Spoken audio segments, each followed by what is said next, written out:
ఇంటి పనులుంటాయి, వంట పనులుంటాయి, అడుగు పెట్టిన కంచి నేను వంటై చాతగా కాపోయిన సాపేసి వండొద్దు, సత్తువా తెచ్చుకొని సాధించి తీరాలే.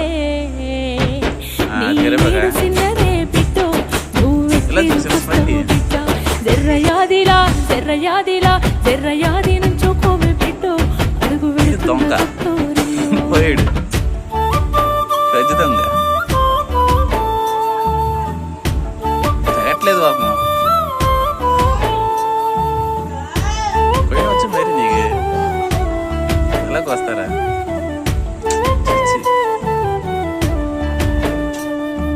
మన ఇంటి కాడోలే పొద్దెక్కి లేవద్దు, సీకటి మోకనా కిలిబూకాలే, పక్కింటి ఆళ్ళతో పంచాయతీలొత్తమ్మ, నోరున్న అడగని ఊరంతా అంటారే.